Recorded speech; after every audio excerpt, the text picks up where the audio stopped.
Hi bakers, it's pie day. No. Hi bakers, it's pie day.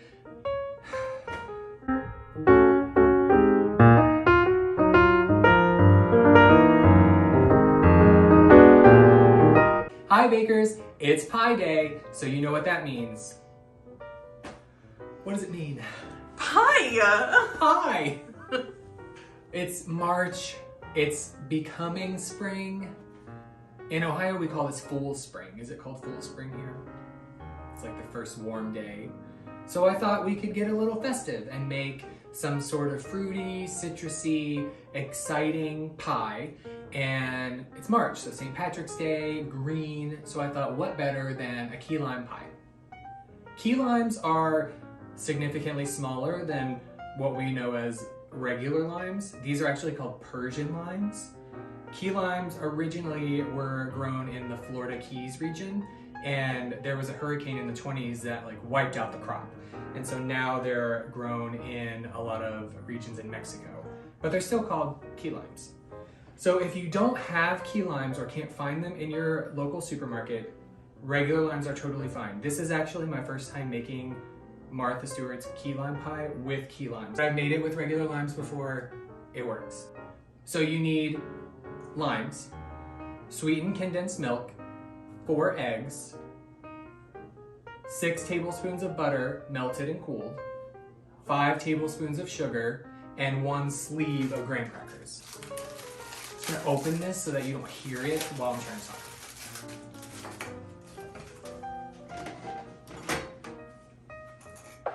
So I like to take 1 or 2 sleeves at a time and just break them up with my hands so that the food processor doesn't have that much work to do, because you want these to be very finely processed. If you don't have a food processor, you can put these in a Ziploc bag and just pound it with a rolling pin or the back of a pan. But you want it to be a very fine crumb, and I'll show you what you're looking for. Also, if you hear my husband upstairs singing, this is what it's like to live with an opera singer. So I'm just gonna process this until it starts to become a fine crumb, similar to what grated Parmesan cheese would look like.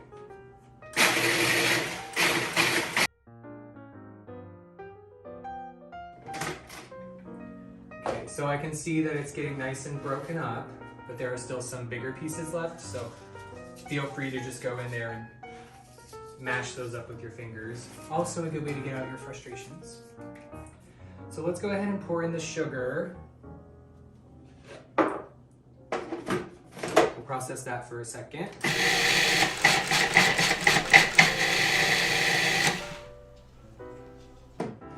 And now I'm gonna add in the 6 tablespoons of unsalted butter that I've melted and let cool. And I'm just gonna pour that in while the food processor is running. Nope.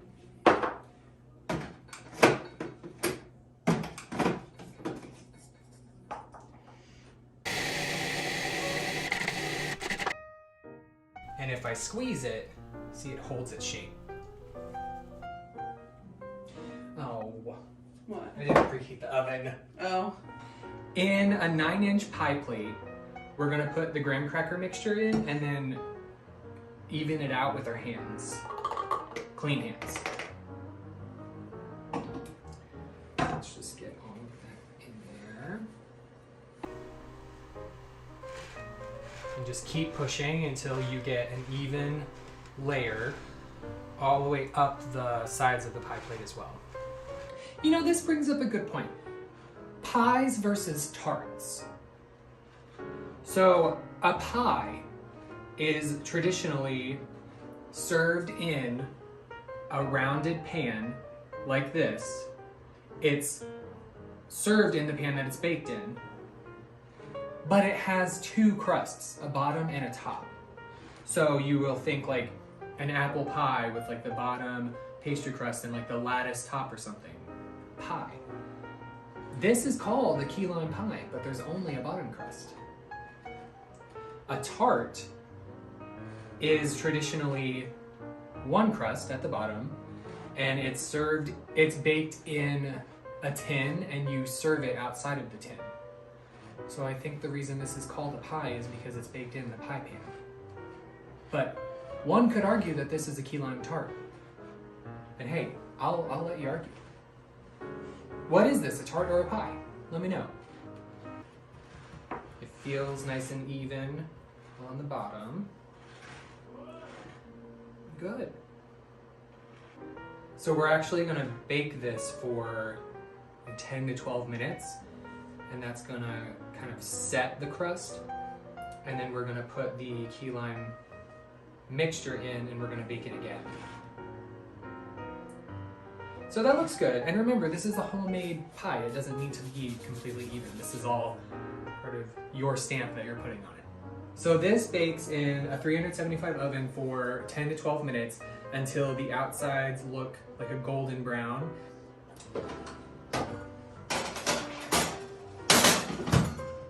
While the shell bakes, now's a good time to go ahead and make our filling mixture, and then it'll be ready for whenever the shell cools. We can pour it right in, bake it off, eat it.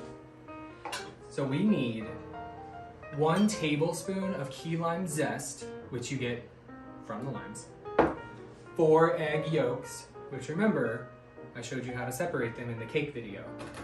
We need half a cup of key lime juice and 1 15-ounce container of sweetened condensed milk. That's it. Because the key limes are smaller, they are gonna take a while to zest and juice, so I'm gonna go ahead and do those steps first. I typically like to zest on a microplane, and I like to do that first inside the bowl so that I don't need to like dirty another bowl or a measuring cup or anything. It calls for 1 tablespoon, and I'm just gonna approximate based on what I see at the bottom of the bowl.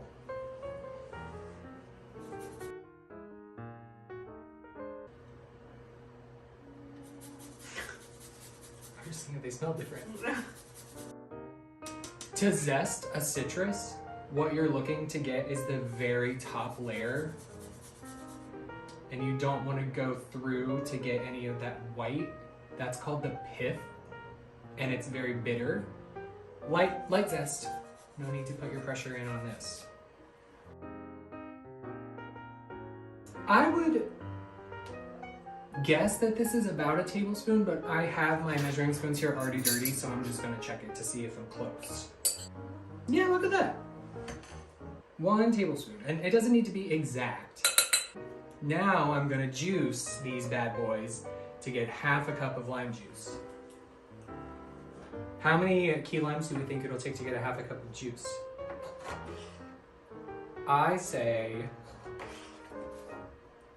10. Danielle? I was gonna say 8. Okay. So, yeah. Between 8 and 10, we'll see. Another difference between limes and key limes is that key limes typically have more seeds than regular limes.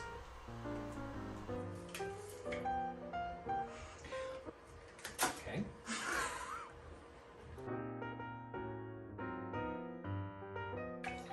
The reason that I brought the regular limes out was to show you the difference, but I also fully anticipated this bag of key limes that I bought not being enough, so I had them here in case I needed to substitute, which you also can do.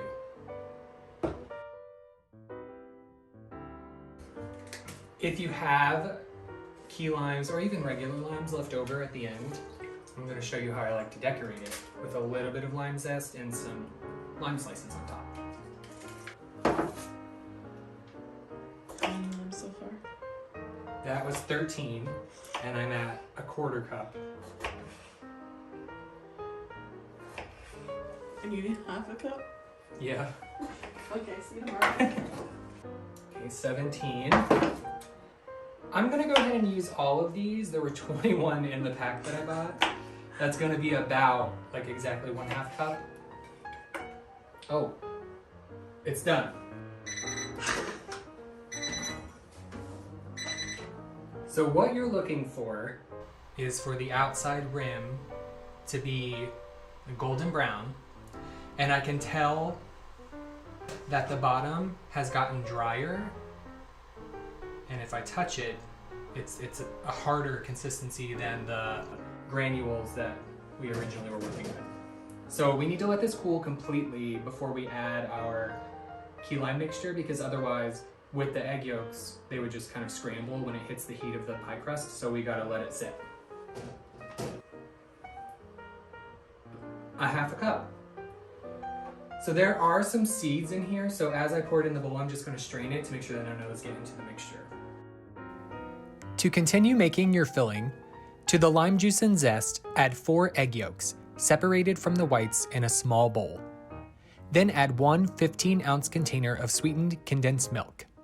Whisk to combine and set aside until your pie crust has cooled completely. Here we go.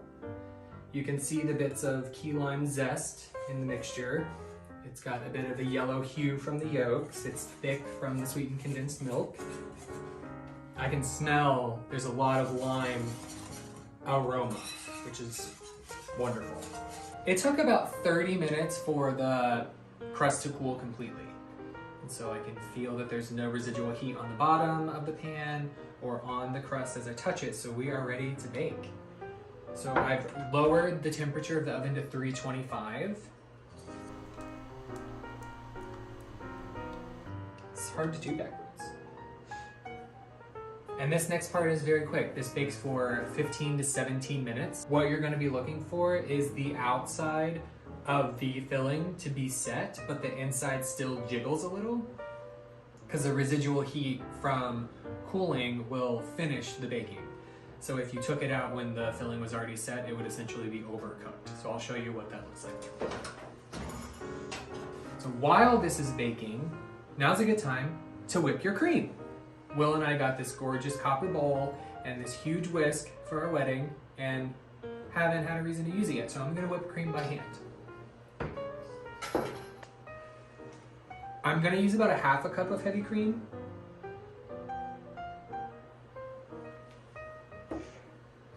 Pour it right in.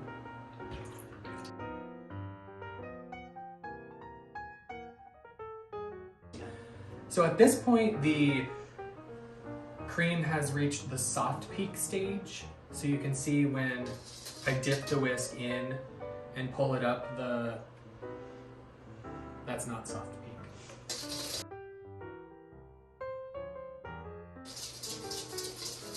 I think I'll add a couple tablespoons of sugar.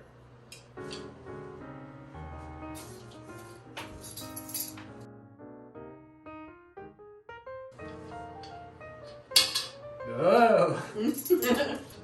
I don't know if you're supposed to put your thumb through this hook, but I put my thumb through the hook, and then you can like hold it like this, like a little baby. Continue whipping until you form stiff peaks, which stand straight up when the whisk is lifted. And we'll wait for the pie to cool completely, and then we'll decorate it with some whipped cream. Oh, I want to put it in a piping bag. So it's been 17 minutes, and our key lime pie is done. So I'm going to show you what you should be looking for.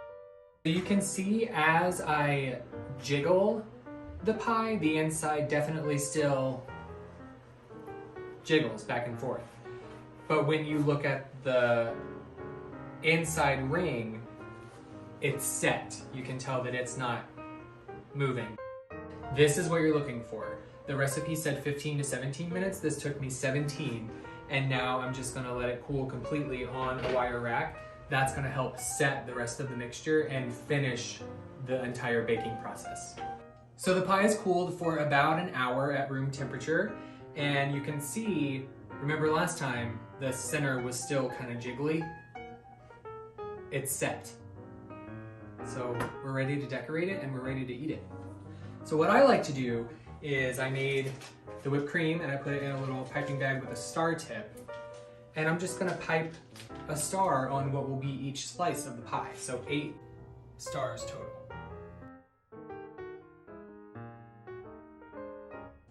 And sometimes what I like to do is take a little bit of lime zest and just zest right over top of the cream, just to give a little added color and some extra fresh zest on top. And I have some some lime slices that I like to put in the whipped cream. So that way, if there was any confusion about what this is, people will know on on first glance that this is lime. It's so simple, so quick. We're gonna cut into it and eat it, right? Okay. Look at that. Oh. Look at that. Fork. Fork. Dig in. Make sure you get some crust. Well, Oh. I'm just like in the way. Good thing you're not teaching how to eat.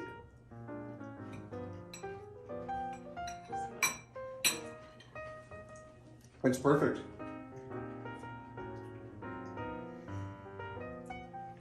It's light, it's tart, it's thick. The graham cracker crust is crumbly. Oh, it's the perfect start to Fool Spring. First time I've ever had peanut butter. Ah, and hopefully not the last. Hopefully not. Well, you know, New Jersey's really known for its limes. Local limes from the shop right. So I hope you think this is easy enough for you to replicate. Show me in the comments if you make this with regular limes or key limes, and I can't wait to see what you make. Bye, bakers.